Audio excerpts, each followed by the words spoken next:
using the recording now. Okay, hello everyone. This is a fantastic opportunity to be with you again here today. And we are meeting now in the forest by the lake, and it's very cozy with the burning fire and the sound of crickets.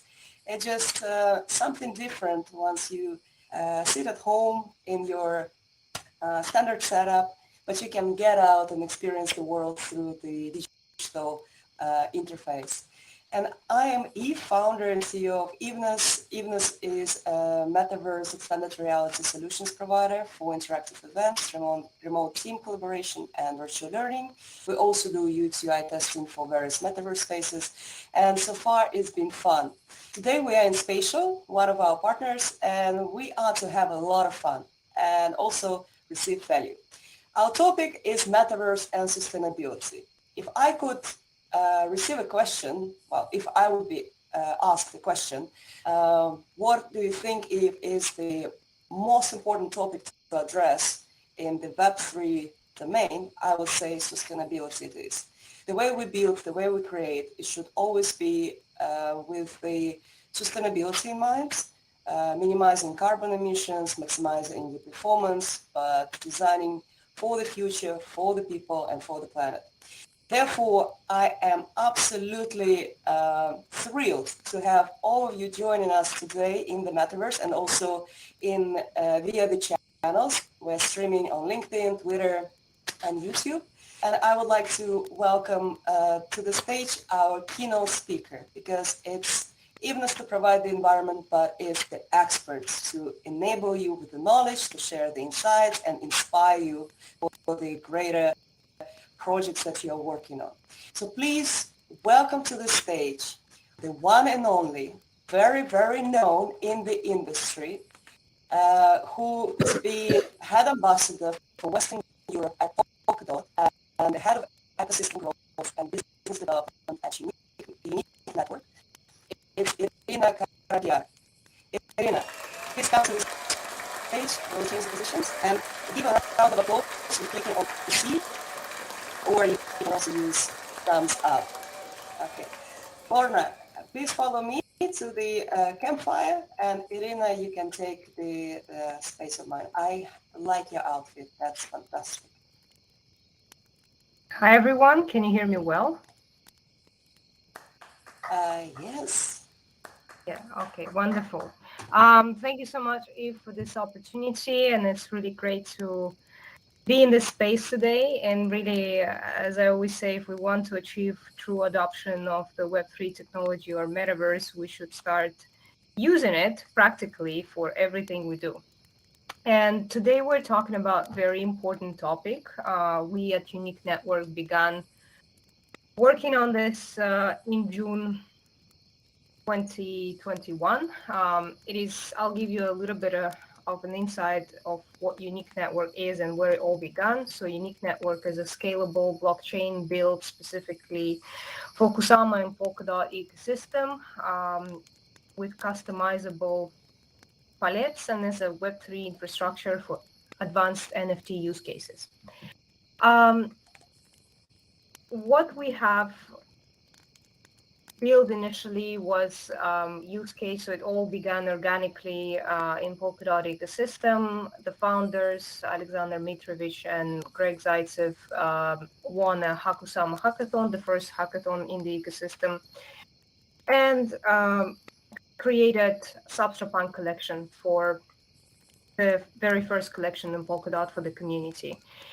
And then community began exchanging NFTs and required an environment for utility for these NFTs. So the team created the first ever commercial application, which is unqnft.io NFT marketplace. So since then, the history of Unique Network began. And as a wider team, business and marketing, we started working in May 2021. In our very first pilot project was digital art for climate. So many of you may have seen on LinkedIn all our activities and events we did around digital art for climate. And I will move into that a little bit later in my presentation. But now I want to focus more on sustainability and what is important. So the 21st century existential challenges, as highlighted by some of the thinkers and the philosophers, uh, are nuclear war, ecological collapse, and technological disruption. And if we fail to provide solution for the current challenges, we will allow to build up a system that can lead us to facing all these problems and in the worst case scenario, a human annihilation. So in this context, the values and business models sustained by the centralized Web2 are challenged now by the promises of the centralized Web3. The most important thing in the decentralized web in Web3 that we're building is that it is censorship resistant, it's transparent and accountable, it's flexible for deploying new economic models, and it allows us to use well-spread mechanism, and it is focused on data and human rights, and it is open source. Most importantly, Web3 today already exists, and it needs to scale up. We've seen many use cases that have proven to be useful for the society at large, for economy, and more people are discovering the benefits of Web3. So the scope of like how do we relate Web3 also to the challenge of environmental and ecological collapse? Well, in order to do transactions, banking transactions, scalable transactions, we need to use infrastructure. And initially, token economy, what we call now a mainstream understanding of token economy, has predominantly been financial, to the point where crypto assets are normally termed as cryptocurrencies. And the financial perspective only grew bigger when DeFi was introduced in summer 2020. In the token economy, due to its decentralization and programmable functionalities, we are able to build democratic power relationships. But the first version of the token economy is been based on proof of work, which is energy intensive. High energy intensive models, when fueled with hydrocarbons, become greenhouse gas emissions polluters. So the key question from that moment was, are we doomed to fail, or can we actually solve this problem? And if we build a benchmark, why am I stressing so much that Web3 economy is important here? Well, because conventional financial system, all the tools that we have used for tracking carbon footprint, electricity usage, electronic waste, carbon footprint tracking systems, they were all based on Web2. They were based on legacy systems that lack transparency. And legacy financial systems that fuel this economy, they are also not transparent. So if we look at the data, for example, by Visa card about their supposed CO2 footprint, we see that Visa only acknowledges when customer swipes the card that it used some energy. So we don't get a complete information on how much really carbon has been produced and released in the atmosphere. British banks and traditional financial systems say that some of them claim that they already became carbon neutral in 2020, like BBVA, a Spanish bank. But the reality is we can't really prove this information. And what Web3 always claims is that what we believe in, that there must be less trust and more truth. Because by default, this infrastructure is transparent, is peer-to-peer, and there are many benefits in Web3 that allow us to have a more transparent picture of what is really happening in the world. So if we really want to reach the goals of holding global warming well below 2 degrees relative to pre-industrial levels, we need scalable systems that are much more sustainable. Until the Ethereum merge, one transaction of of Ethereum was producing roughly 48 kilograms of CO2. With the merge, we have much more sustainable system nowadays. And the challenge is to actually start using the system. So the challenge is to convince financial systems, tracking systems to move to the blockchain.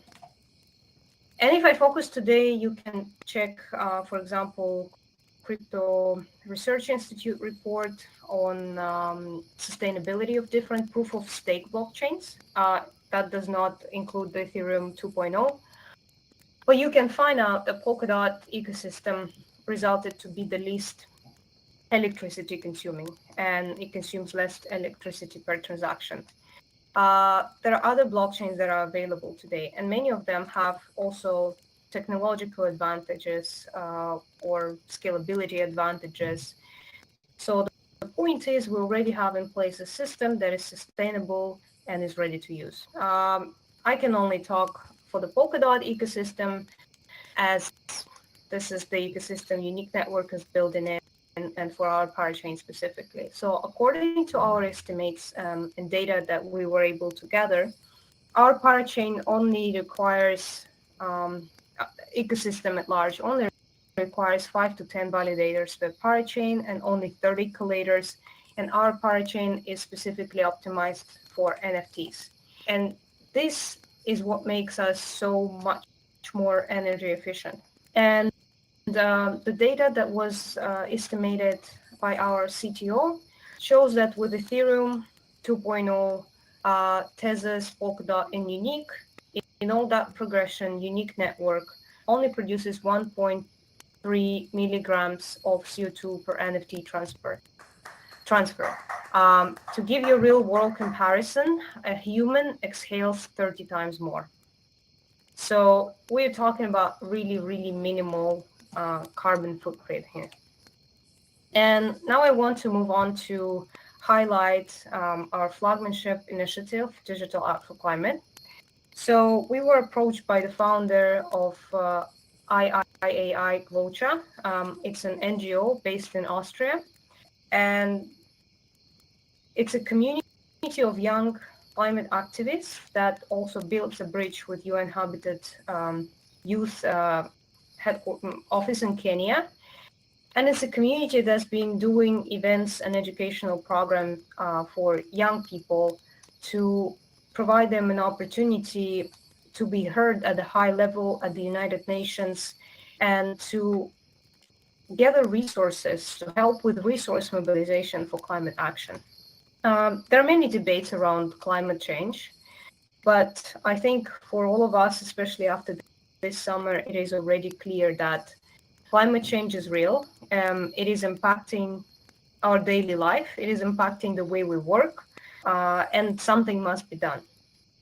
There is still a lot of education required, but most importantly, in order to really make change, we need to allocate resources in an appropriate manner. So we really need to channel resources toward things that matter the most. So what Digital Art for Climate Initiative is about is really giving the opportunity to people who care about climate, who care about their local communities, to be heard on a global level, be people who are creative and who create digital art, have a space, a platform to showcase that art, and also monetize it. So have income if regardless if you're a young artist based somewhere in Kenya or somewhere in Delhi in India or somewhere in Australia or in London, you have equal opportunity to propose your NFT solution, to build community around it, to join wider community of creators who are part of the Digital Art for Climate Initiative, and also help fundraise for the platform and for all the potential initiatives around climate.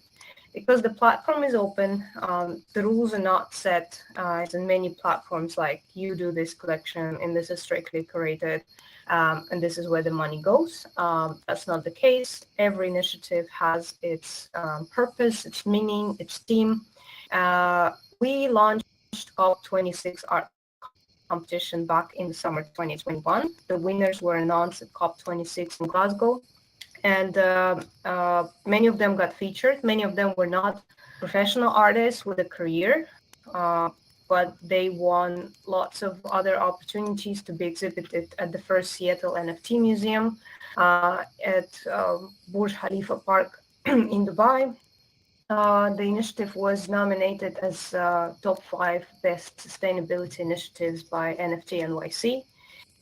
And just on the 8th of September, thank you. On the 8th of September, for the first time in history, we had an NFT exhibition in the United Nations headquarters in New York City. So all of the 30 artists who were created, who were supported by the public voting and whose artworks created and built this core COP26 collection, are receiving a lot of feedback, and we're receiving lots of positive messages from the community. And actually, this initiative helped us uncover the true meaning behind the Web3, that we need social impact, we need social change. And this is why many people are joining Web3, to really see the change, to see their personal impact in the world, and to be able to contribute. So right now, I have an announcement for you. We have launched a second art competition for COP27. We have secured a pavilion space at the COP in the Blue Zone. So we will be exhibiting past collection, as well as the winners. We'll be announcing the winners of COP27 competition on November 10th in Sharm el-Sheikh at the press conference and United Nations TV. So all of this would really help us bring much more attention and coverage from also mass media. Our winner of the past competition got featured at the CNN. He's from the Philippines. He became sort of a national hero. And this really shows us there are plenty of opportunities. Still, we are talking here about sort of NFTs 1.0, because first collection is only digital art. But at Unique, we're really now, especially this year, putting a lot of emphasis and attention to more advanced NFT use cases, because oftentimes digital art became synonymous to NFTs, which is not exactly a fair comparison. NFTs can be anything. NFTs, we have now created a campaign for refundable tokens, and this is something every one of you who join us today can participate. You can go to unique.network website. We are running CryptoPunk and SubstraPunk campaign. So what we did, we bought a CryptoPunk, an exclusive, expensive digital asset, and we're breaking it down into fractions, into pieces, and giving it away to the community for free. We also bought from the community on August 18 a SubstraPunk, our debut collection in Polkadot ecosystem, and we'll do the same thing. We'll break it down into fractions, and for those who already joined and claimed his CryptoPunk, will also receive a fraction of SubstraPunk.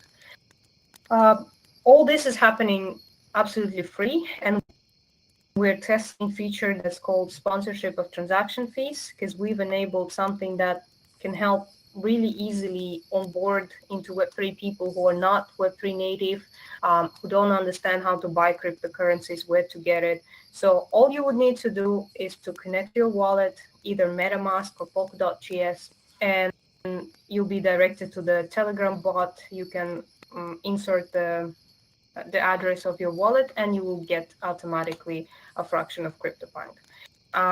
We have sort of a quest around this initiative. So we'll be building community, and we'll have community activities for the CryptoPunk and SubstraPunk owners. So please do join, stay tuned. There's a lot of innovation coming in our ecosystem, and we would like to hear your feedback, and we would like to, as many people as possible, to be engaged in practical use of this technology. Same for Digital Art for Climate. If we have artists here today who would like to participate, it's very easy. You can go to digitalartforclimate.space, press COP competition, and submit the artwork. read terms and conditions. Also, another milestone is that this year we're also doing this with the Global Digital Artists and Climate Tech Startups Initiative, Climate Tech Run 2022, supported by the Ministry of International Cooperation of Egypt. So they're also startups who do something in relation to climate action, get a chance to win really attractive prizes. Main prize is around $100,000. So with that, you can already support your platform and your initiative and really help take action towards climate change. I would wrap up my presentation. My call to action to you will be, as the COP27 this year is take action. It is important that we all take action and we all have our say in the process of climate change, because climate change is affecting everyone, local communities, and then all of us on a global scale. A lot of things are changing and shifting, and we need to adapt to the changing environment and create the ways our businesses and our lives are better, more productive, and the purpose of life is to live good, to feel good, and to connect with everyone and create the world everyone enjoys living in. And this is why, fundamental in the bottom line, we're building Web3 and we're building innovative solutions to support people, each and every one of us. Thank you. If you have any questions, happy to answer them.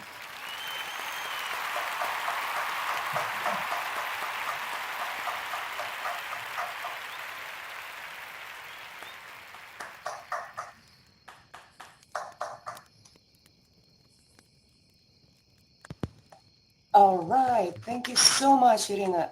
That was a strong use case. And if you haven't been using pen and pencil, digital paper, and typing in, we will try to summarize everything that is to be presented and was presented in this event, because this is a guide to follow what can be done, with who to partner, how to achieve the highest level of sustainability of your own products and solutions.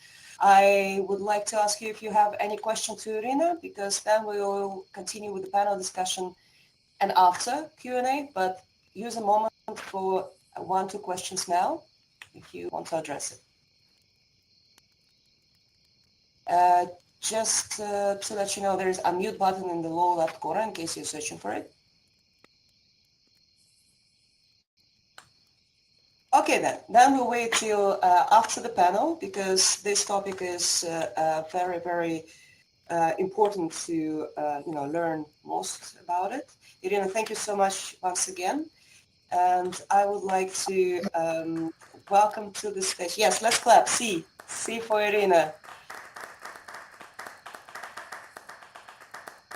Okay, this is great. I took a very nice screenshot right now. Okay, well, let me then come here. There you go. And I would like to invite to the stage the host of the panel discussion with all the fabulous experts, the marvelous souls and minds who you can see on the banner behind me right now. So the host of our panel discussion is a person who I started calling dear friend after all these preparations for the event. He inspires me because his approach is so pure and so knowledge sharing with many people that I'm inspired by it. So I would like to call to the stage Eric Hansel, founder of the Scubaverse, Metaverse, and ESG DAO, who has been in the sustainability field for many years. He will share his story himself and will invite the speakers to the stage. Please give a round of applause to Eric. Hi, everyone. Thanks for having me here. I really appreciate it. Eve, am I in the right spot here? Okay. So my name is Eric Hansel, and I founded the Scubaverse and ESG DAO in an effort to reach the scalable decarbonization goals that I think are necessary and that I've been working on for a large part of my career.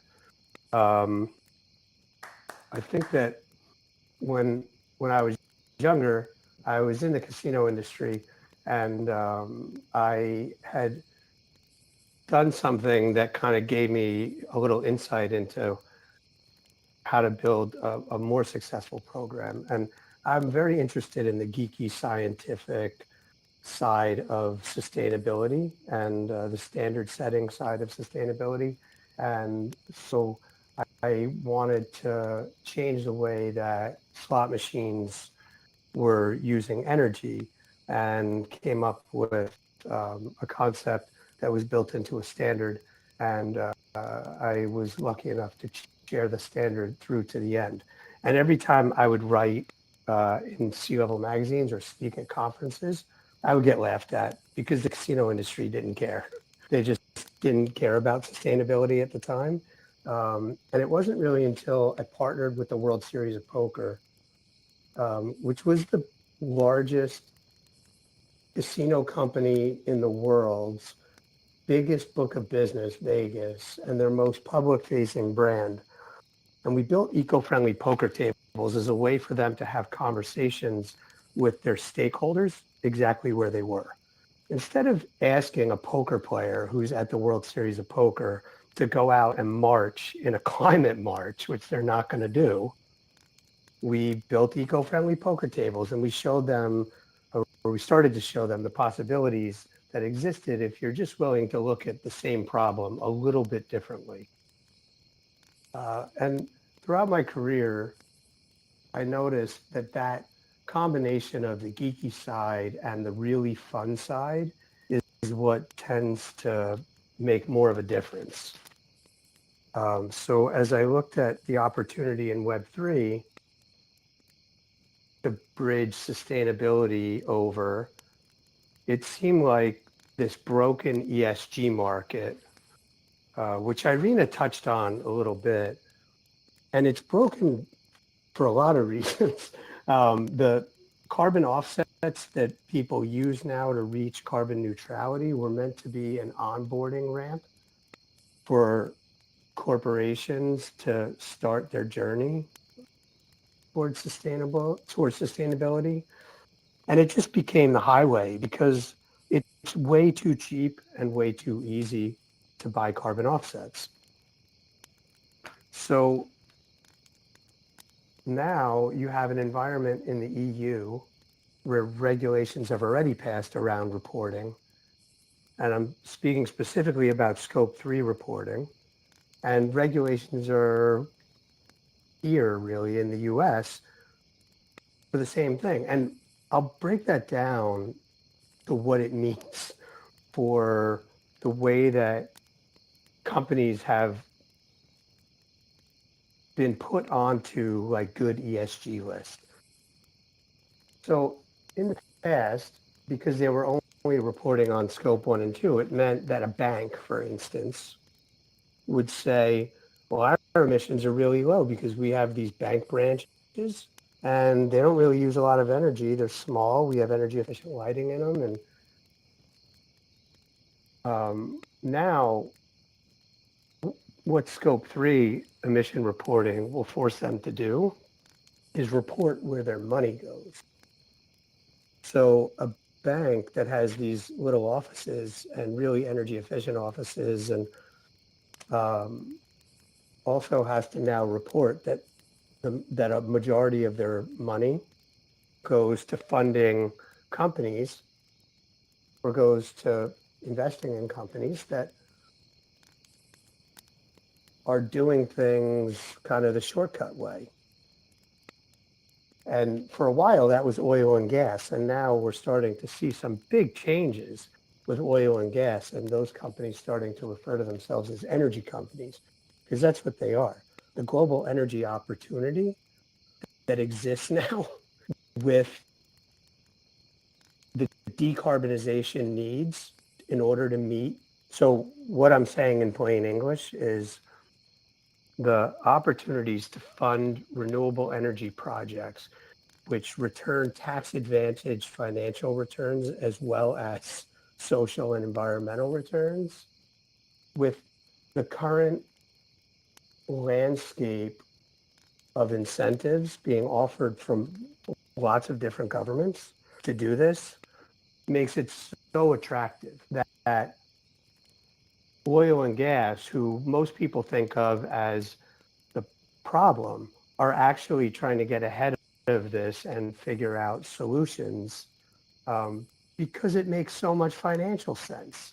And I think that that's, sort of coming back to the meeting people where they are. If you allow these three groups, and let's call them Scrooge McDuck, who only cares about getting the financial return. Let's call the second one the crunchy granola, which is probably me, hiking around in the woods and going scuba diving and being this nature guy. And then social justice advocates as the third. If you can reverse engineer something that takes care of all three of them, it allows them to start having conversations with their stakeholders about the other benefits that they get from participating in these sustainability efforts. So for me, the Scubaverse is a way to bring a game to market that allows people to learn about the ocean environment as a way to earn rewards. And then connect different data sets, because my technical co-founder is brilliant, so that real world events can be mitigated through in-game play. And I'll give you an example of that. In the game, if you come across an oil slick or an oil spill, you'll be able to start working to mitigate it. And the way that you'll have to do that is by contacting other game players to come and help. And through the gameplay, you'll earn experience points. What will happen, though, at the same time behind the scenes, is the oil slick that exists in our game and relates to a real world incident will be reported to agencies that can help to take care of it. The same will be true for players spotting maybe shoals or schools of tuna or whales and tagging them. And we wanted to make this as fun as possible because I have a 6-year-old and a 14 and a 17-year-old, but the 6-year-old specifically learns through gameplay. And sustainability is a topic that has scared a lot of people for a really long time. And the communication around it really needs to change from, oh shit, the world's going to end, to, hey, there are all of these opportunities to do things so that the world winds up better than we thought it ever could. So my kid plays games at school and then wants to play them at home as well, learning games. And for me, the idea to be able to build a game that can be used in teaching science, in teaching about climate, about ocean conservation, that is immersive and fun and addictive, is sort of the way to help my daughter and kind of trick her into wanting to stand up for the climate. And I don't really have to trick her, but bring her along the journey. So that's a little bit about my, I guess, path through the sustainable world and where I'm at now. And I'm really, really happy to be having this conversation here. Irina is doing amazing stuff with the Unique Network, and she just told everyone about the COP27 art competition. I know that there are artists here and folks that care about artists here that can help them to get a bigger stage and promote environmentally aware initiatives. So I think now if we bring the rest of the panel up, we can get started with the panel discussion. If anybody has any questions before we start, while people are coming up, please just unmute yourself. Thank you.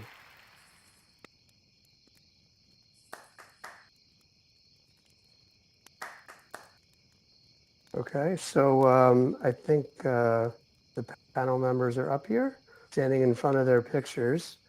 And I think we're going to start off with just a little announcement. If you're out there and you're in this audience and you can share this space with others on LinkedIn and Twitter and wherever else there is that this old guy doesn't know about yet, please do. I think that as people talk about the challenges of Web3 and sustainability coming together, the biggest complaint that you hear, including, I've had a lot of conversations with William Entrikin, the lead author for ERC 721. And when we first started talking about sustainability and Web3, he said, Bitcoin and Ethereum need to go away. And I was like, well, that's clearly not going to happen.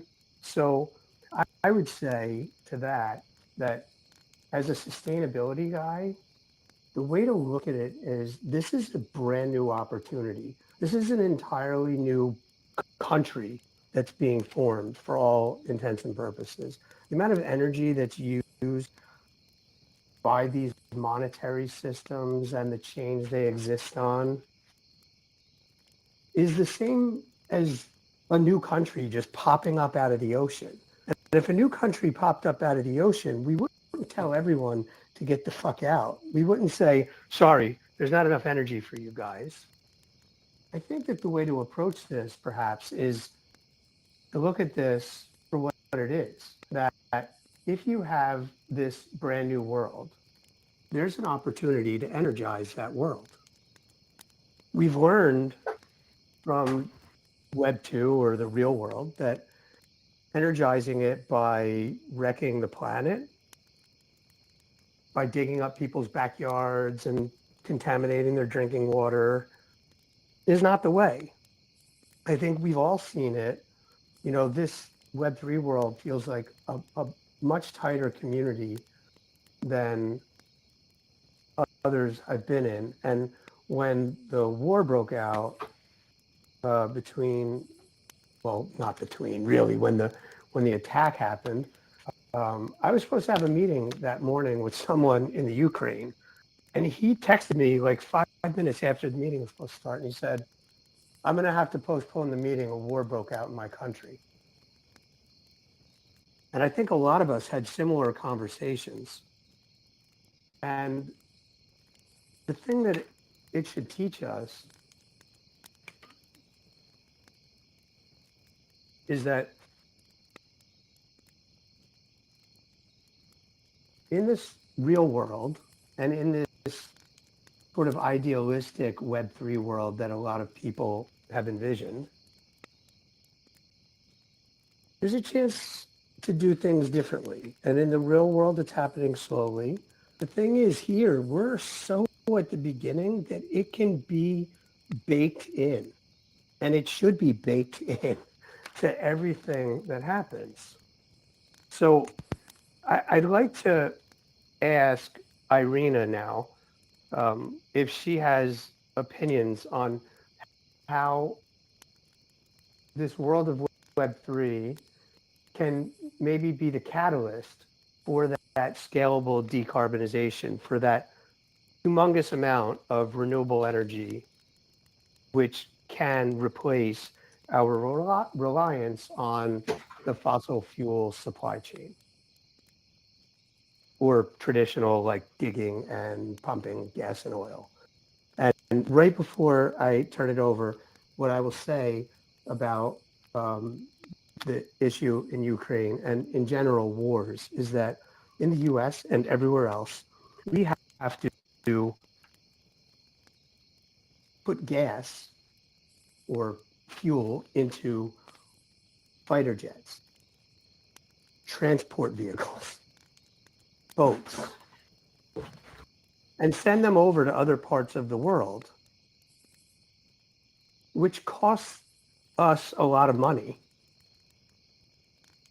And thankfully for us, it's only money that it costs us. Over there, it's costing lives. And really, like, not looking at energy independence as a security issue is turning a blind eye, in my opinion. So now I'll get off my soapbox and I'll turn it over to Irina. And if you can just kind of explain your take on it and perhaps some of the examples that you have from working, that would be great.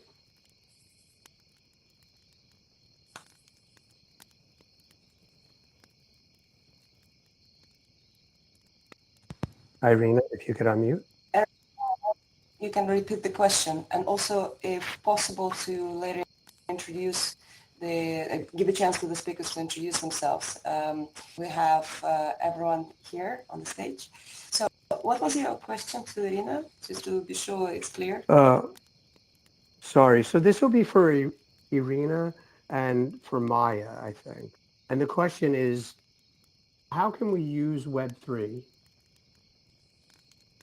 to be the spark of change that bakes sustainability into who we are?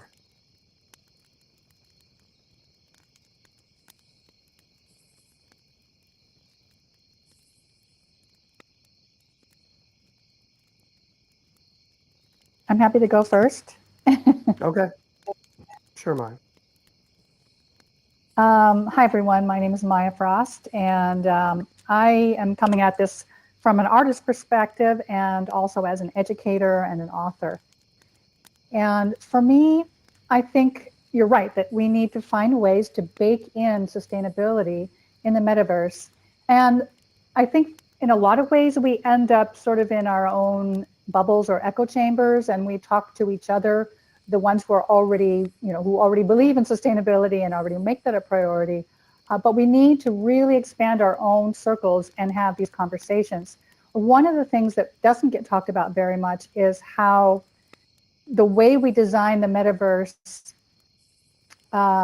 can be very energy intensive or not. And a lot of that will come down to the hardware that is required to access it. And if we can limit and simplify the hardware that's required to access the metaverse, in other words, if you can use it from a mobile phone rather than needing goggles or whatever, and if you don't have to update your phone, your laptop, your desktop with software in order to participate, then we will both keep it more sustainable, save a ton of energy. We will avoid having to replace our equipment that we already have. We will make it more accessible and therefore more equitable in terms of people having access around the world. So these are things that need to be built in from the very beginning, rather than within the metaverse, but actually in how we set up access to the metaverse. So I think that's one of the important things to keep in mind. Thank you very much, Maya. I appreciate that answer. I think you're right. The way that we're looking to build the Scubaverse at first is going to be mobile, because if we are using it as an educational tool, it's unrealistic to expect schools to have all of that equipment and to spend all the money on it. And we just want to get kids playing. And I'm sure that I'm not alone in that. It's like, look for the lowest barrier to entry as well. So Irina, if you could speak a little bit about how you think Web3 can be that spark, I would appreciate it. And then maybe after that, we can go to Daniel as well for the same question. Yeah, sure. I'm ready. Can you hear me now?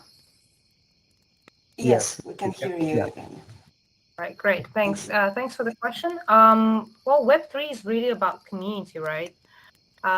It's probably the best tool, ecosystem, medium to connect people together. And as token holders of any project with the governance possibilities, with the possibility to create a DAO, a lot of people can play an important part in the decision-making process. And the problem with existent COP events or anything policies that are happening around climate change, everything happens at a very high level where people often don't have access to participate and to have their say and to raise problems that matter for them and to raise problems that matter for local communities. And if we have infrastructure in Web3 that really allows us to build these communities and have the power of decision making, we can start making this change locally as a community in change things that really matter. And imagine that 8 billion people in the world will start doing initiatives that matter to them and they start sharing it with others and they build a network, but the network that is better than the existing social network of Web2 that is centrally controlled. And they can make themselves heard. Because if we start using social media and platforms where we can share information and this is not censored or silenced, this would be really another big revolution in social connections and in meaningful projects, because we can actually have the way to see things, to experience things, to connect with people, to take action via the tools that are accessible to everybody. And that is, I think, the power of Web3.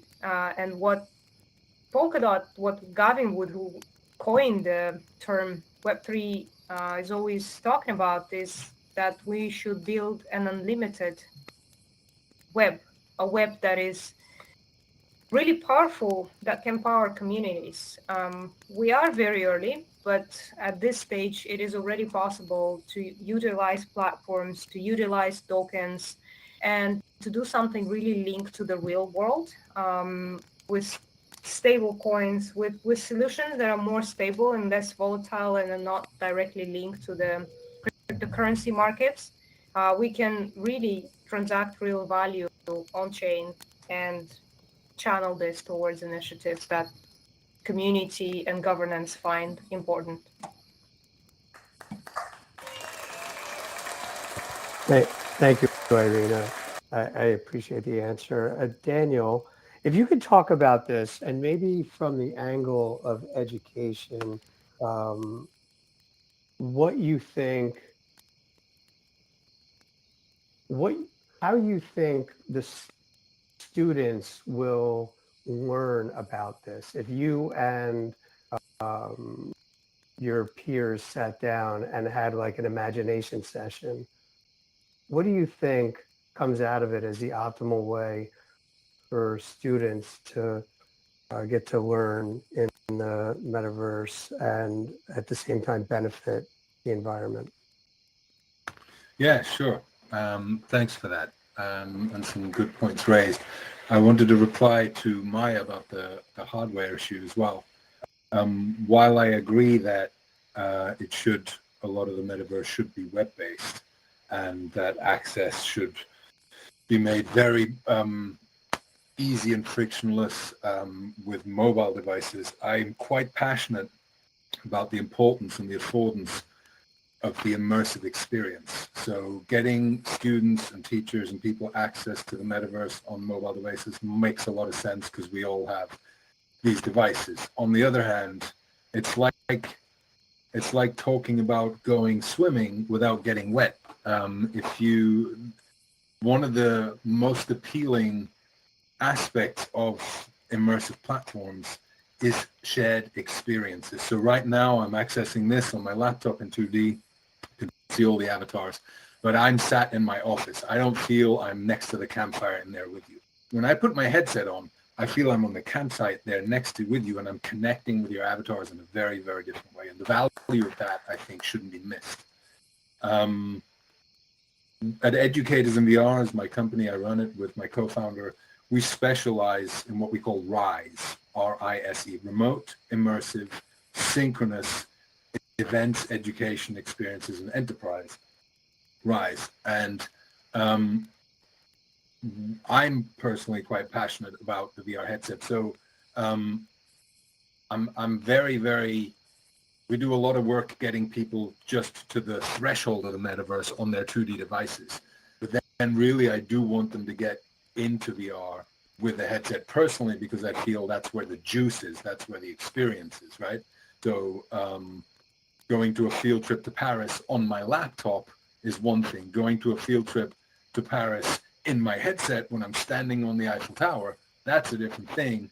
And for me, reaching for a headset and finding the funds, and the argument is made that about the money for this equipment. I agree, it is an issue, but if you think a headset now, $300-400, that's the price of the average mobile phone. Mobile phones, smartphones, the way we know them, been around for maybe 12 years, 13 years. And in another 12 to 13 years, we might not have smartphones anymore. The way things are going, we might have smart glasses, comfortable, light, with lots of good functionality, straight plugged into the metaverse. So right now where we're at, yes, everybody's got mobile phones, but I don't know that that's the last device we're going to have. So we need to think a bit beyond where we're at right now. Things are moving so quickly. So first point I wanted. The other point I wanted to make, to get to your question about students and how they're experiencing this, is that I don't know how many people here saw the article earlier in the year that a company called Victory XR is launching 10 metaversities. These are 10 digital twin universities that students around the world are already accessing only in VR, with full courses and contents happening in the metaverse now. And they're getting subsidized to access these platforms in headsets. Big hardware companies are getting behind this and supporting it, because we're at the stage where, yeah, we can do it on laptops and mobile phones, but these hardware companies want to support innovative pioneers to really go the next step. And so I genuinely believe in, and already now I know there's one university called the Optima Dei University. They have 1,000 students online with headsets. 1,000 students, and it's early days, but that's a place that only exists in the metaverse. Every student gets given a headset for enrollment, and they get a full curriculum with expert students. They're from around the world.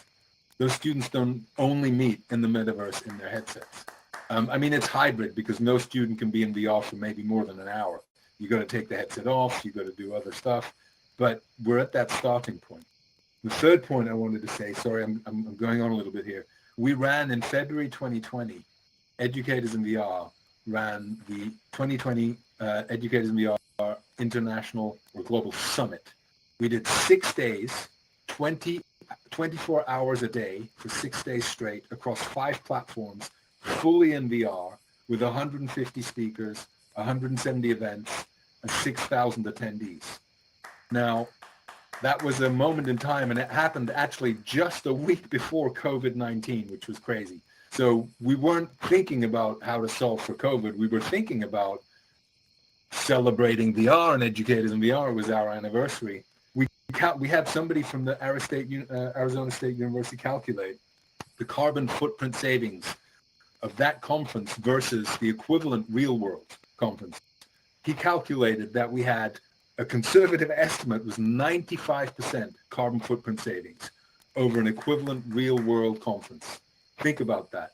6,000 attendees, 150 speakers. That's an industrial event with 95% carbon footprint. So the technology is built, and we had most people in headsets actually at the time. So there are a lot of savings to be had if you go about it right. And just before this event, I was speaking to a group. We're trying to convince COP27 to allow us to partner with them to start putting on an immersive partner program where COP27 can now reach students from around the world who can't fly, who don't want to fly, who but want to feel part of the conference. We want to work with COP27 If anybody has a networking contacts to COP27, please reach out and put me in touch, because we want to partner with them to put on an immersive program to complement their real world program and get world leaders in. It's crazy in this day and age that world leaders from around the world have to fly in their private jets to COP27 to talk about the climate change. In 5 years, if that's still happening, I will be ashamed. So if anybody knows and has contacts with COP27, that we can help them start building out an immersive program, carbon footprint savings, walking the walk, please put me in touch. That's me. Thank you. Thank you very, very much. And maybe Irina is someone you can talk to after this. You brought up a few things that I think are really interesting. You said that VR headsets are in the $200 to $400 range, which is what cell phones used to be. And you refer to VR headset folks as, rightfully so, as hardware manufacturers, so are phone manufacturers. Do you think that we get to a place, and this, I guess, is for everyone on the panel, do you think we get to a place where we see people signing 2-year agreements with Verizon to have a headset to enable, or the equivalent of that? Yeah, why not? I would. So in the conversations that you have with educators around this, is there anybody doing that? Because it sounds like, Tyler, it sounds like here's a job for you, buddy. Possibly. Actually, the education solution in VR is not ideal at the moment. So Oculus doesn't have an enterprise solution for educators, which means if you are a college and you want to buy 50 headsets for your class, and 50 is a small number, right? You got universities setting up labs for hundreds and thousands of students. There's no enterprise solution, but you can't buy 100 headsets and manage them individually, and then after 3 years they're obsolete or being replaced. You need these it's not in place yet. Pico Interactive is about to make some announcements that might help the education enterprise or multi-device situation licensing a bit better, but right now it's not great. That's interesting. Thank you. I'd love to connect with you offline. We don't need to waste time here talking about the VR Global Summit as well. So, Sure. Eric, I wanted to get a chance to hear from you, because the stuff that your company does, I would say that they're experiences, right? Like, you're building out these environments.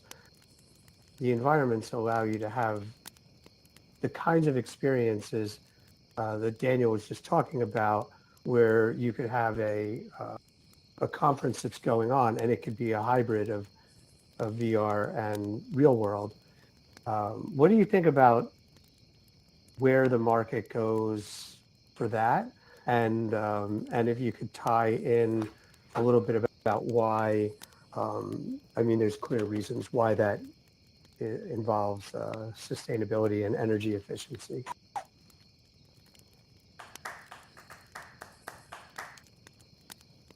Well, thank you, Eric. I am glad to be here and contribute. I'd like to give reference to what Daniel and Maya said as well before addressing our experiences at Verbella Frame. In particular, I'd like to weigh in as an educator, which I am as well. I find that the immersivity, that being within that kind of headset realm is very valuable to certain students that I have kind of taken through experiences, provided that they were mindfully curated, and that goes kind of beyond what I think could have been achieved via, let's say, a phone, laptop, or tablet. And at the same time, I definitely agree with Maya that the accessibility and limited accessibility due to devices should always be met with, from the product end and the viability from a product perspective, should be met with different tiers of user interaction interaction, even potentially interaction at the audio only level, interaction with the 2D interface only, interaction with the 3D interface, and progressively kind of being able to adapt these applications to meet as many ad nauseum, to meet as many realistic categories of devices that are out there that are covering the center of the kind of like the main kind of part of the distribution of what your target audience is. So just wanted to put that out there first in regards to the devices and how I see them on a day-to-day basis, providing value to different people. Now to your question about, or to your acknowledgement that I work at Virbela Frame. I do manage particular issues that deal with optimization around graphics, that deal with a lot of concerns with just basic computer related issues with memory and bandwidth and obtaining that high frame rate for whatever weight is on the system.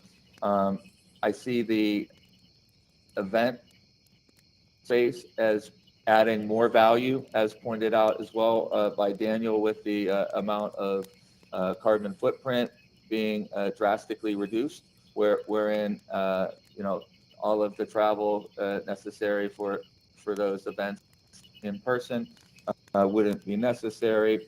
I will also say that the collaboration in these environments is very nascent in my perspective, just from where I sit, in terms of the evolution of the types of collaboration that can be performed and sustained over like the lifetime of a project of between two or more people, and the tools that kind of take that, preferably in a decentralized and open source manner. I think that is where I see a lot of growth to happen. And I will be part of a team releasing some open source software, including a Blender add-on within the near future. No date that I can speak to at this time, but there are some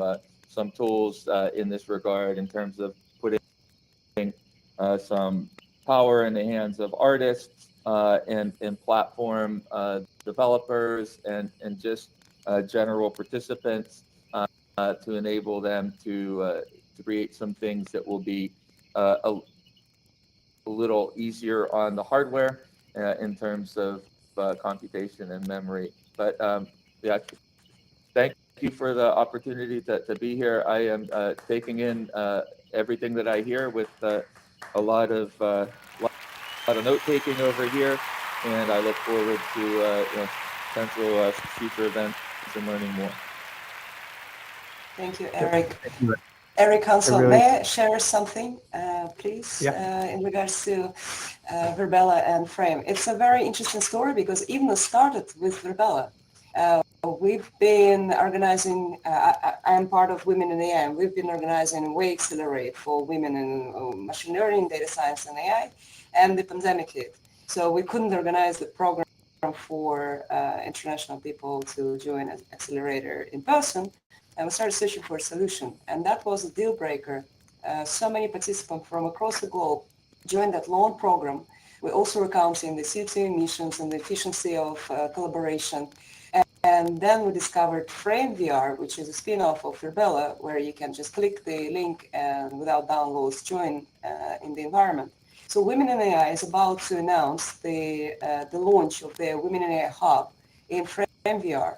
And it's super exciting for data scientists to plug in their tools, for creators to use the, whether it's Sketchfab or any other tool that the team in leadership and Gabe, they are making this amazing progress, and the design is simplified to the extent to keep the sustainability going, right? So it doesn't have to be super immersive. Yes, it's fun to have it, but once you know that you're there for collaboration and work and everything works smooth and reliable, that becomes also a great advantage to have it sustainable. So thank you, Eric. Thank you to your team. So you know the story of Evenness now, how we started.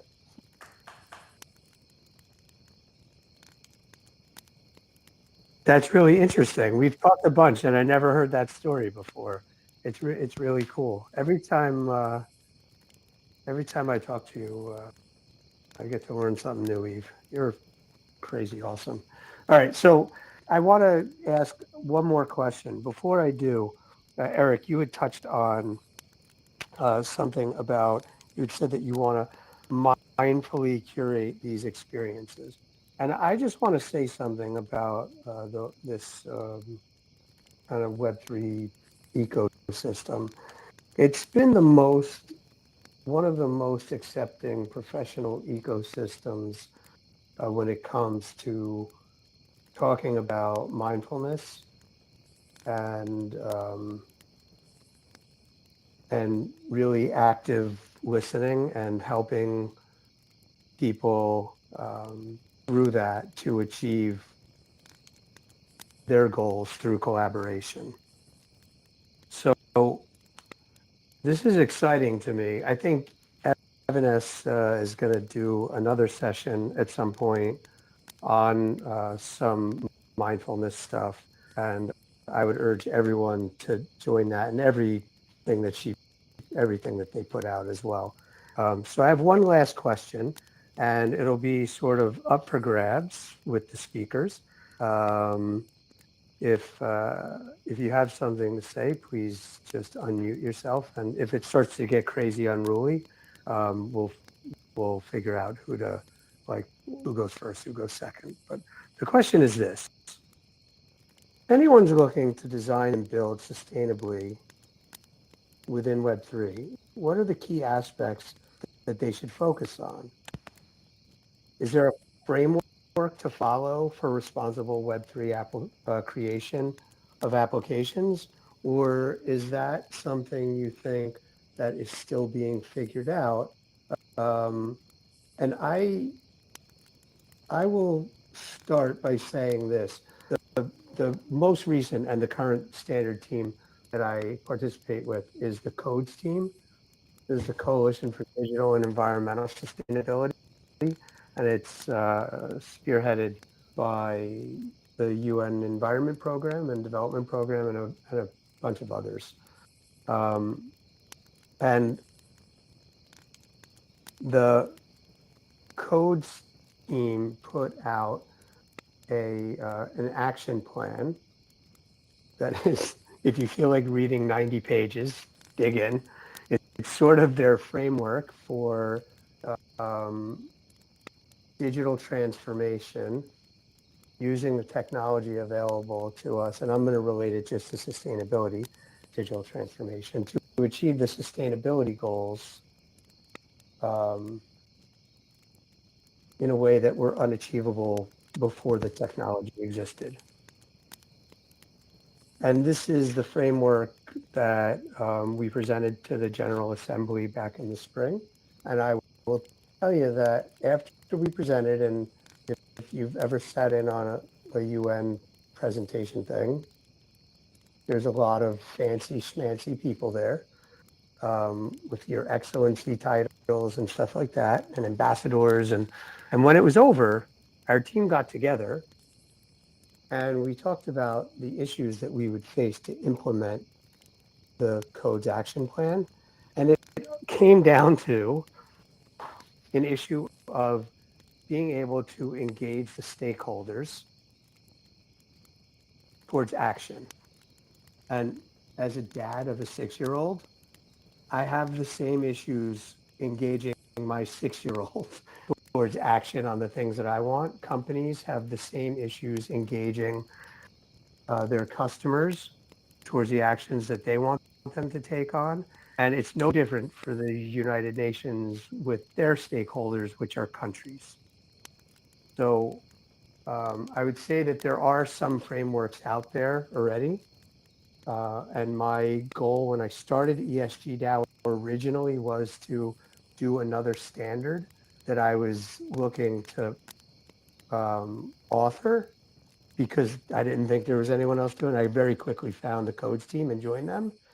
And it's much better to be working with something that's already moving than it would be to start something new. The last one that I did from scratch took 2.5 or 3 years. So now I think I'd like to open it up for the other panel members so that they can answer the question, and I'll just restate it again so that it didn't get lost in my long talk there.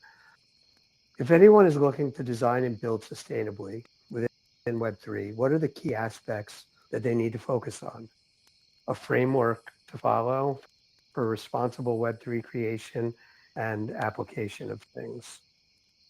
Maybe we can start with Maya this time.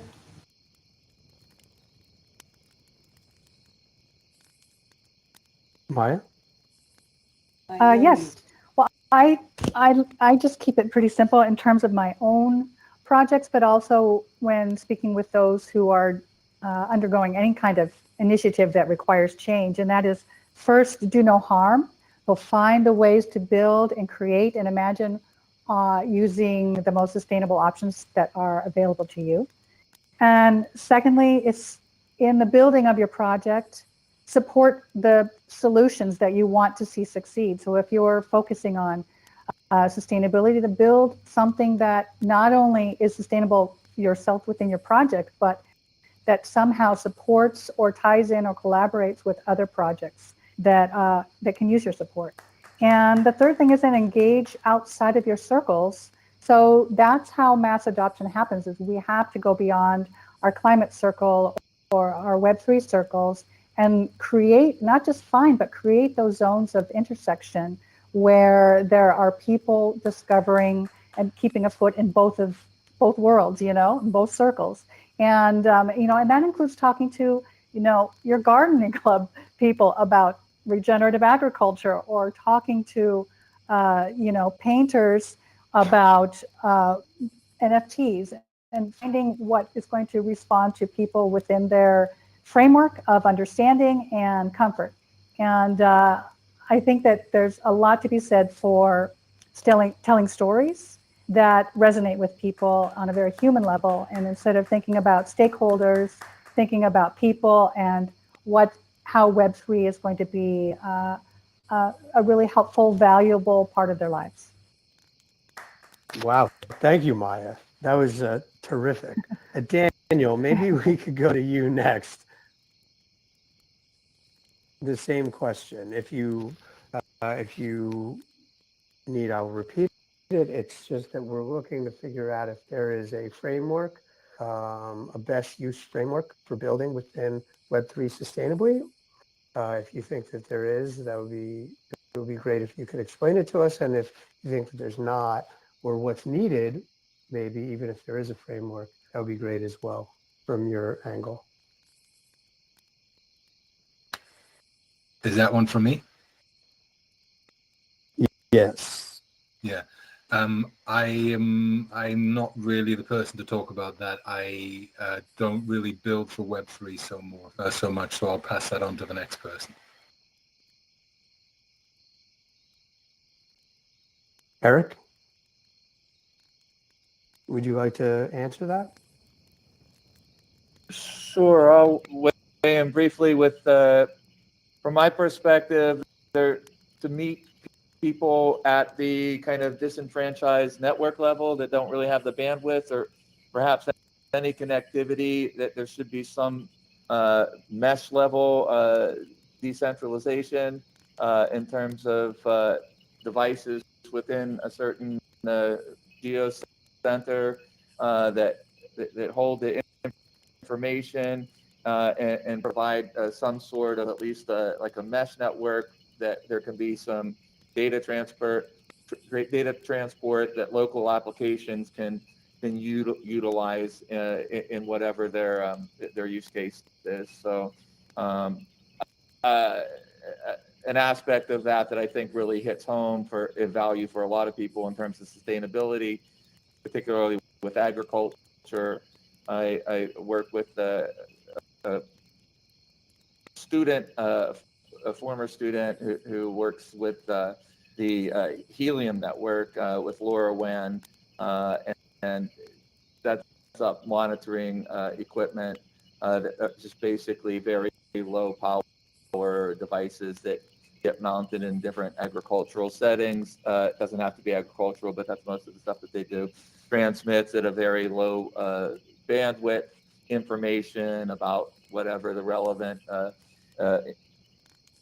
agricultural data is, and it gets accumulated in local nodes, different devices that are connected in a local network, such that even if, now this is in an area that I'm thinking of right now that it has high connectivity to the internet and so forth, but in general, I think a decentralized kind of mesh network should be a component of it to make it as wide-reaching and to make it resilient to service fluctuations in a lot of big companies. I haven't heard too much to do about that recently, but I know that there's also some people that work with putting together a browser that focuses on some of that, like the Karagyaur browser, which builds in like IPFS and DAT protocol, and hypercore, which is on top of DAT, which are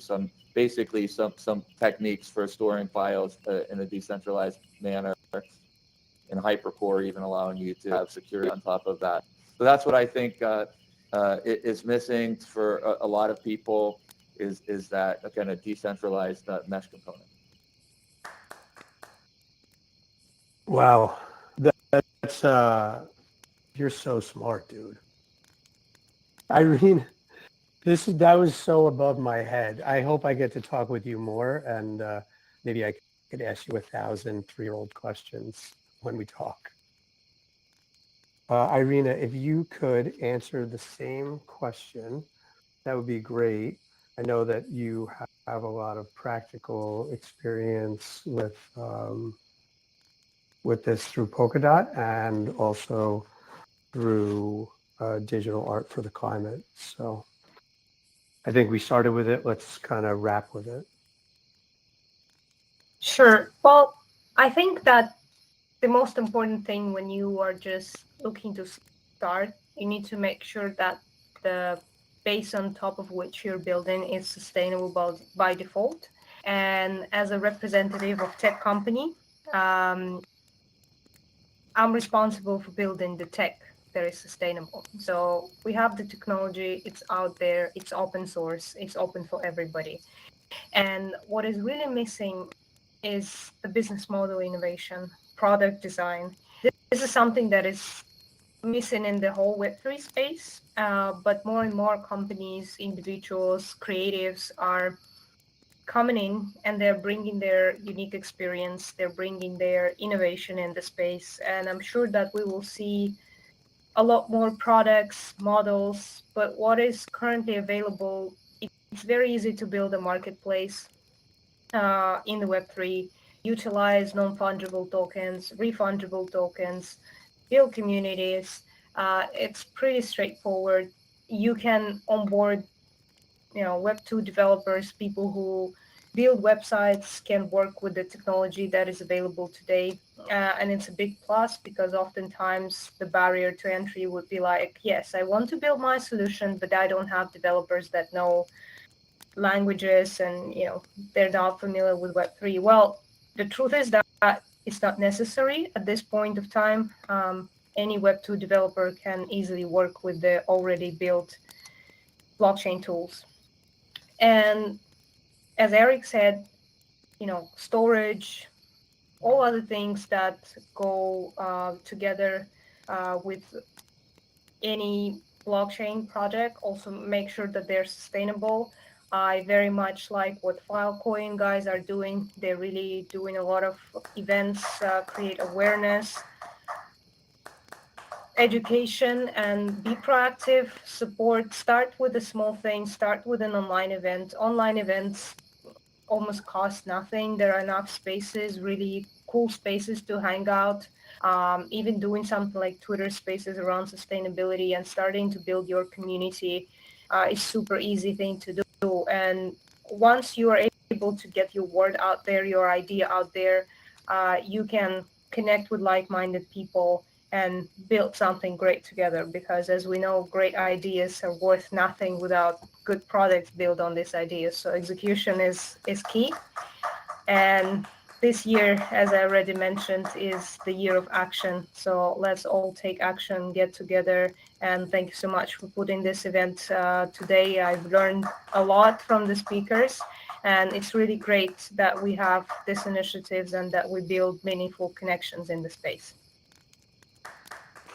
Thank you very much. I'll say that we keep talking about, or it keeps coming back to this throughout this conversation and others that I've had, that Web3 is about people who would really never have met each other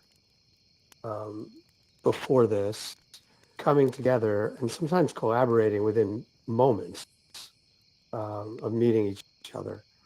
The work on the standard teams has always been volunteers that are that look at a common problem through different glasses and want to work collaboratively to come up with creative solutions that move the needle on the problem. And when I started really, I guess after NFT New York City, maybe last fall or whatever it was, I had a lot of conversations around DAOs and went to a lot of sessions about DAOs. And to me, it seems like the work that folks like me do on standard teams for free, because they're all volunteer, is very similar to the work that DAOs could do, but pay people. And I think that that provides a tremendous opportunity for folks who have throughout their career done standard development processes or participated in them, and even folks that didn't, that like the idea of creating something new, can now just sort of join a DAO that's focused on the thing that they care about, and really make a change based on the things that are important to them. And I think that Web3, that's the thing that's really the most exciting to me, is that you talk about decentralization, which at the end of the day comes down to each person is their own country, bank, whatever you want to call it. It gives these different countries / banks, people, the opportunity to interact with others from around the world in ways that we couldn't before. And as someone who's always kind of been involved internationally, it was never this easy. It was never even close to this easy to hang out with like-minded folks. Other than maybe at the beginning of Clubhouse forming, Clubhouse got kind of commercialized, I think, after a bit. But at the beginning, it was this coming together of really like passionate early adopters looking to change things, to change the status quo. And I think today we got to hear from a really good and diverse group of people all approaching the same issue: sustainability, decarbonization, global, whatever you want to call it, all approaching that same issue with different glasses and really looking to affect change in the way that speaks to their group, their stakeholders, their people, where they are. So that you don't ask somebody who is playing poker to go to a climate march in the middle of the World Series of Poker. You give people the opportunity to do things that are easy for them and move the needle. Thank you very much to all of the panelists for joining today. And thank you very much to Eve and to Evenness for putting this on. It was truly amazing. Thank you. Thank you, everyone. Thank you, dear speakers and our great community who joined. It's time to ask questions to the speakers before we let them go. Please use the opportunity. Um, any hand raised with clicking on number 2, that signifies that you have a question.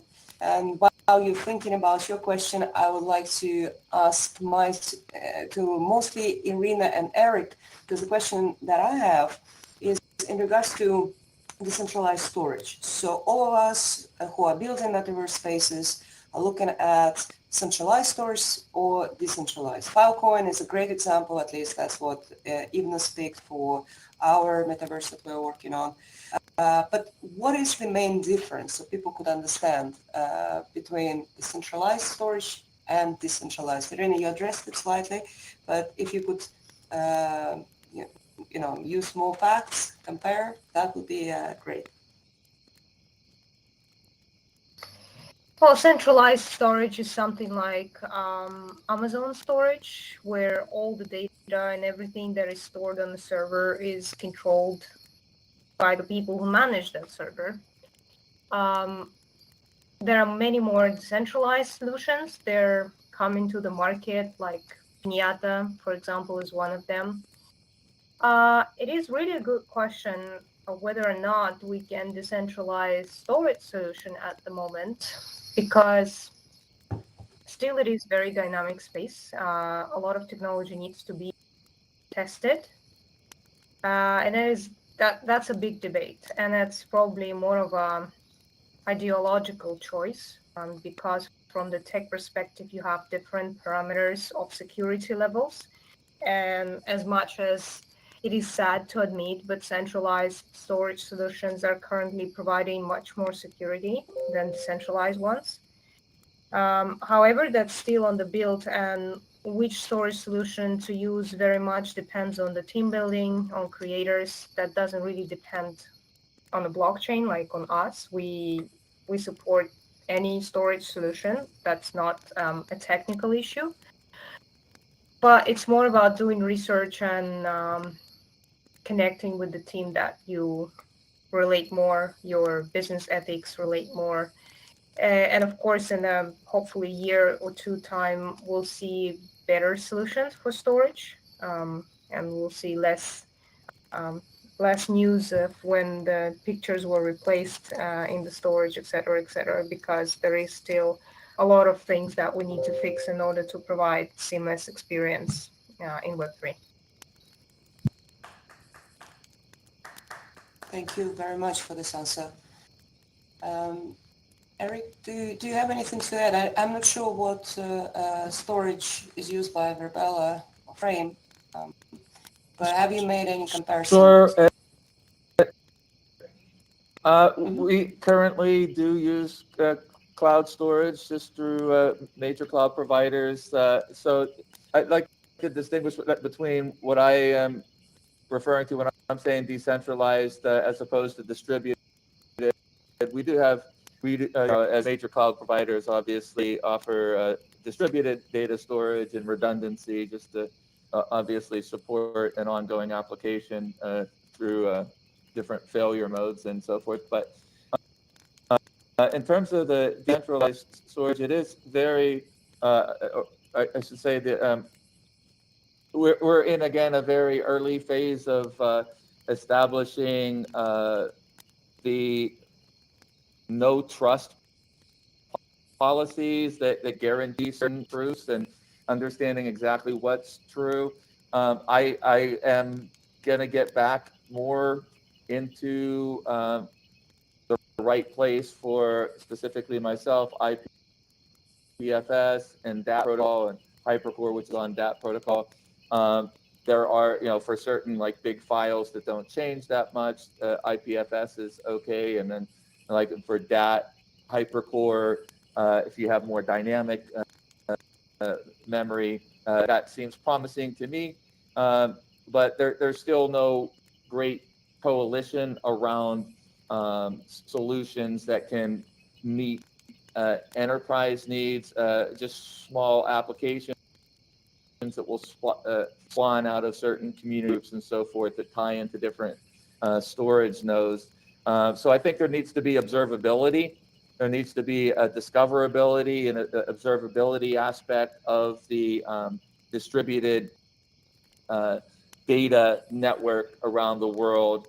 And there probably will need to be different standards that are governed by DAOs or some other organizational structure where people can collaborate and agree on protocols that ascertain the viability of certain nodes and so forth. But I'm very interested in it, and it's something that we at Virbela have looked into, considered like down the road. Do we kind of offer that kind of tie-in? Certainly, no, we don't.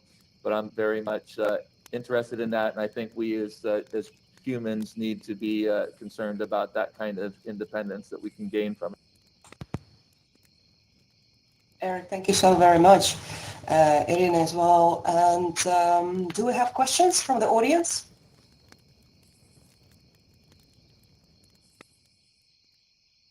You would need to unmute yourself if you have a question to ask. I have one question. This is Eric. If we look, like if everybody puts on their 20 years down the line glasses, where do you think this storage solution winds up? Is it that a decentralized Web3 means that you might be able to store your game on my system and a million other systems like mine? As someone who's completely non-technical, it seems so science fiction-y to me that I'm even standing in this spot talking with you. I'd love to hear from Irina and Eric, who obviously are way more technical, about what you think changes over the next 10 years, 20 years.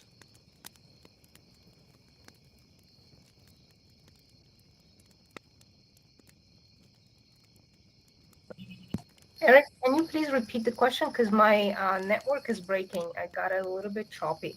Okay.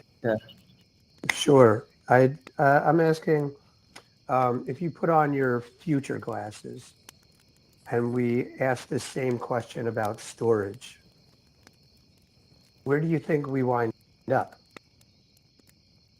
Like, is it a decentralized solution where me and a million other people are hosting your data, or is it something different?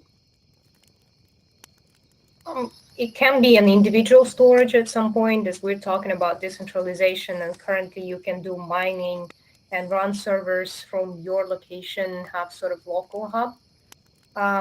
It will really depend on how actually our entire energy systems will work. Will we replace broadband with Starlink or things like that? It's more of a, there's a big discussion around smart cities and where smart cities are going. So it's really interesting topic that is evolving year and year, and we probably need another panel, another discussion with the governance panel on smart cities sort of thing, to really analyze what's currently available on the market and where we're potentially heading.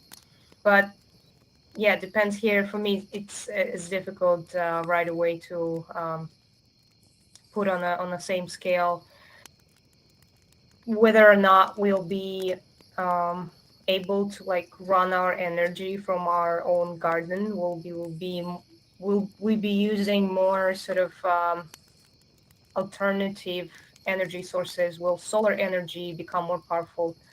Because currently even Tesla relies a lot on oil and gas industry, despite what we see on the surface. Actually, we still are very much dependent on the current framework of oil and gas predominantly. So that's my take on this. That makes a lot of sense. And the oil and gas thing,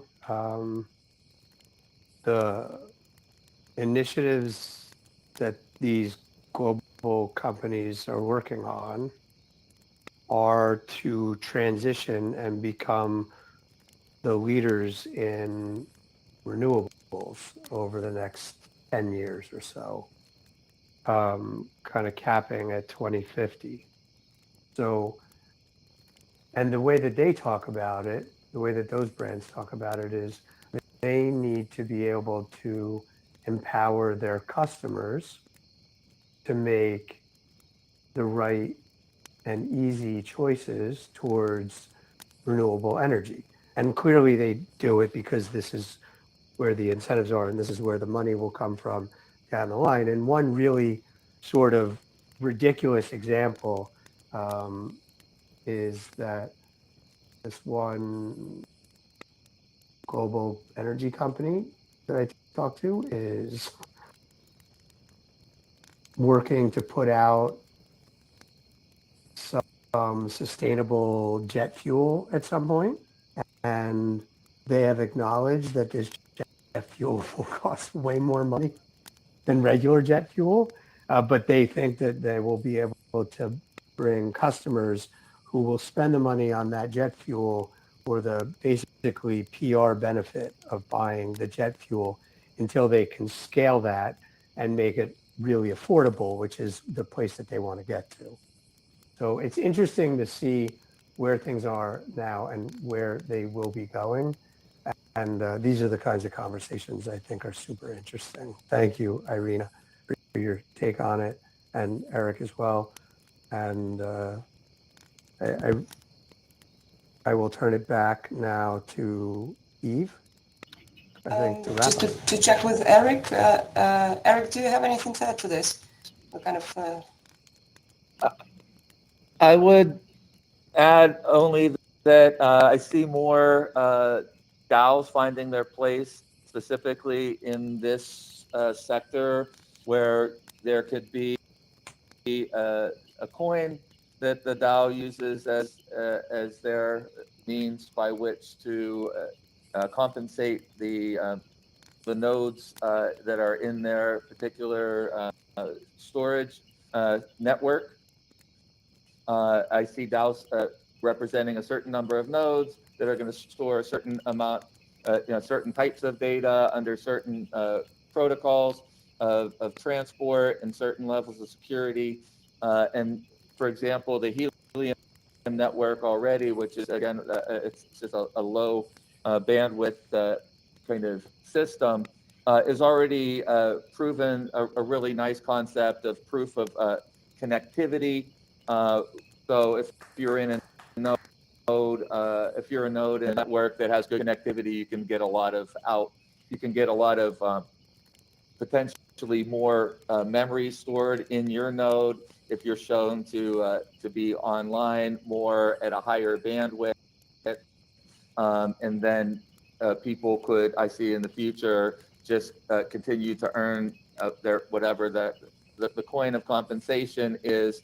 And I could see consumer level devices down the road where you could even buy into like a solar panel setup that would even have a module if you wanted to invest in the module that can connect right to a solar panel setup that would have its own like 5G, for example, transponder in it. It would have some memory storage in it, and some of that would just be built in, and consumers can just be consumers and know what they want to be part of, and it doesn't have to. It can go out of the realm of do-it-yourselfers and hobbyists and researchers, which I think is where most of it lies right now. I think once it gets out in that consumer market and the DAO, the concept of these organizations that are distributed and kind of guided under kind of a blockchain protocol and contract, those smart contracts that can be something that people could read up on, at least the English description or whatever the native language description is of the particular person. They could read up on it and say, I identify with it, and I am going to buy into this consumer technology. But I don't think it's going to blow up until we have some intermediate companies that start to sell this consumer level, which is a great opportunity in the space to broaden the infrastructure. Oh, that's a very important note that you brought up, a point, Eric. I hope I will see more people getting into this field, and I hope to see more creators working on their projects with the highest standards of sustainability, because we definitely need it. We want to see the planet green and prosperous for ourselves, for the future generations. So on this note, I would like to kind of finish the discussion or put it on hold, because we need to continue not only discussing but experimenting and building with sustainability in mind. Please join me in clapping, applauding for our speakers who shared their points in this short period of time. I appreciate everyone joining us, and I hope you will benefit from this knowledge in your own work. Thank you very much. Now it's time to talk to one another. It's a networking free time. Who needs to go? Feel free. Who wants to check the content? It's various content on the boards. Please do so by clicking on the buttons. And we have Maya Frost's gallery also linked here with her beautiful art. I hope you will enjoy and get a little item from that collection, because that inspires me as well.